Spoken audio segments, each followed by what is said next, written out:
বাঁকুড়ার ইন্দাস ব্লকের আকুই ১ নম্বর গ্রাম পঞ্চায়েতের বনকে আদিবাসী পাড়া শিশু শিক্ষা কেন্দ্র জলের তলায়। বন্ধ পঠন পাঠন থেকে মিড ডে মিল। প্রাক প্রাইমারি থেকে ক্লাস 4 পর্যন্ত 17 জন ছাত্রছাত্রী রয়েছে। গত 3 দিন ধরে শিশু শিক্ষা কেন্দ্রে জল থই থই অবস্থা, যার কারণে বন্ধ রয়েছে শিশু শিক্ষা কেন্দ্রের পঠন পাঠন ও মিড ডে মিলের কাজ।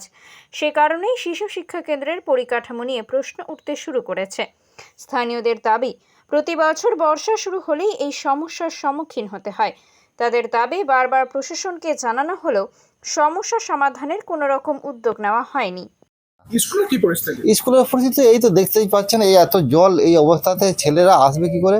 হ্যাঁ, এবং ম্যাডাম ওনারাও আসতে পারেন না। হ্যাঁ, এইভাবে হয়। এই একটু জল হলেই, একটু বৃষ্টির জন্যই আমাদের এইরকম সমস্যা লেগেই থাকে লাগাতার। পঠন পাঠন তো বন্ধ আছে। হ্যাঁ, বন্ধ হয়েছিল। Mid day meal? হ্যাঁ, বন্ধ, টোটাল বন্ধ। হ্যাঁ, কবে খুলবে কিছু জানেন?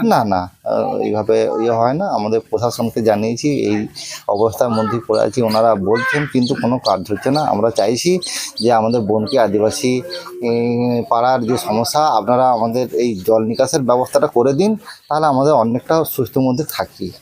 আমাদের দেখুন, এখানে এই যে বাড়ি ঘর দেখছেন, জল ঢুকে গেছে, উনুন ফুনুন সব ডুবে গেছে, এখানে রান্না খাওয়া টোটাল বন্ধ।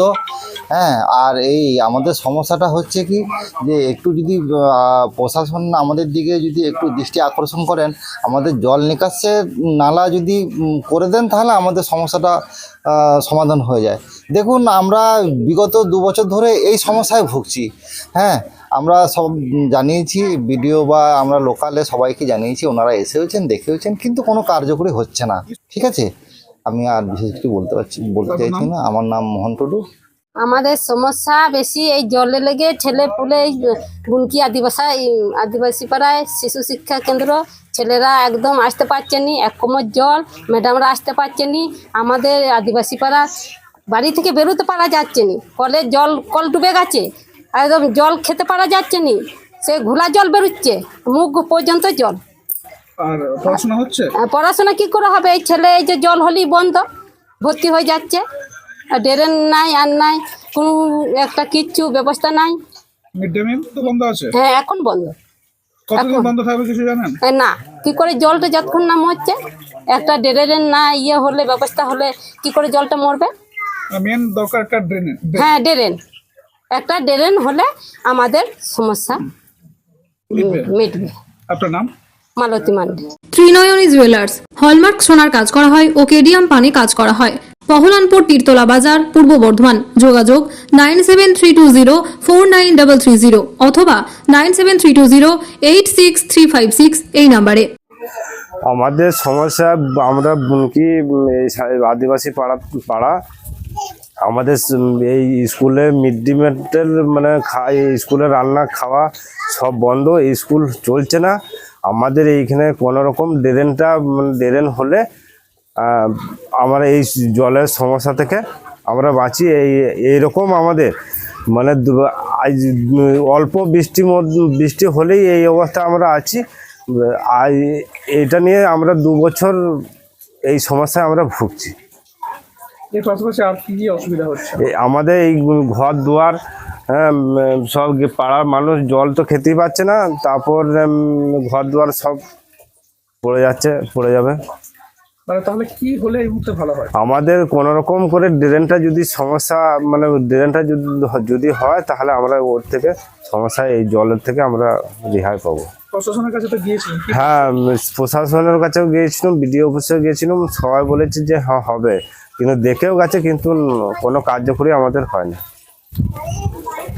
আর এই স্কুলের পঠন পাঠন তো তাহলে বন্ধ হয়েছে? হ্যাঁ, স্কুলের পঠন সবই বন্ধ। দিদিমণি তো আসেইনি, আর এবং স্কুল কোনো বাচ্চা আসতে পারবে।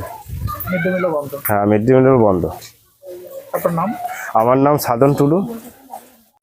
আমরা এটা নিয়ে গত বছর একটি খবর হয়, এবং আমরা ব্লক অফিস এবং পঞ্চায়েত সমিতি একসাথে আমরা যৌথভাবে সেখানে আমরা ভিজিট করি এবং গ্রামবাসীর সাথে সেখানে কথা বলি। তো সেখানে যেটা উপলব্ধি করি যে একটা ড্রেনের প্রয়োজন আছে, যার ফলে জল নিকাশি ব্যবস্থা ঠিক হলে সেই স্কুলটি হয়তো প্রবলেমটা সলভ হতো। কিন্তু সেখানে আমরা কোনো মতেই জায়গা বা জমি না পাওয়ার কারণে আমরা ড্রেন করতে পারিনি। তো আমরা সাময়িকভাবে যেটা করেছি, স্কুলটিকে রক্ষা করার জন্য আমরা বাচ্চারা যাতে শান্তিভাবে পড়াশোনা করতে পারে সুস্থভাবে যাতে যে পঠন পাঠন করতে পারে এই জন্য আমরা চারিদিক দিয়ে একটি বাউন্ডারি ওয়াল করেছি এবং যার ফলে এখন স্কুলটিতে কোনো সমস্যা নেই এবং ছাত্রছাত্রীরা বেশ খুশিতে পঠন পাঠন করছেন এবং আমরা আগামী দিনে আরও প্রচেষ্টা আছি যে যদি ওই দিক দিয়ে আরেকটা আমরা ড্রেনেজ ব্যবস্থা করতে পারি, সেক্ষেত্রে কিন্তু গ্রামবাসীদেরকে আমাদেরকে হেল্প করতে হবে তাদেরকে জমি দিয়ে, তাহলে কিন্তু আমরা পঞ্চায়েত সমিতি ব্লক থেকে আমরা ড্রেন করে আমরা পুরোপুরি প্রবলেম সলভ করতে পারবো। এখন আপনাদের শহরে এই প্রথমবার বাঁকুড়া ইভি কেয়ার নিয়ে এলো ব্যাটারি চালিত রয়টো electronics bike. No tax, no license, no petrol, no registration, no pollution. আজই সুইচ অন করুন রয়টো ইলেকট্রনিক্স বাইকে। একবার চার্জ করুন আর এক চার্জে গাড়ি চলবে 80 কিলোমিটার। আমাদের শোরুমে আসুন, নিজের চোখেই দেখুন গাড়ির গুণগত মান এবং মাইলেজ। পছন্দ করুন যে কোনো মডেলের বাইক আর নিয়ে বাড়ি যান। সমস্ত সুবিধা পেতে আজই চলে আসুন বাঁকুড়া ইভি কেয়ারে। আমাদের প্রথম ব্রাঞ্চের ঠিকানা বাঁকুড়া ইভি কেয়ার 1, শাসপুর বাজার, শাসপুর স্টেশন রোড, কর্মকার লেদের সামনে। যোগাযোগের মোবাইল নাম্বার 9933048733 এবং 9593597789। দ্বিতীয় ব্রাঞ্চের ঠিকানা বাঁকুড়া ইভি কেয়ার 2, বামুনিয়া, কলাতলা, ইন্দাস, বাঁকুড়া।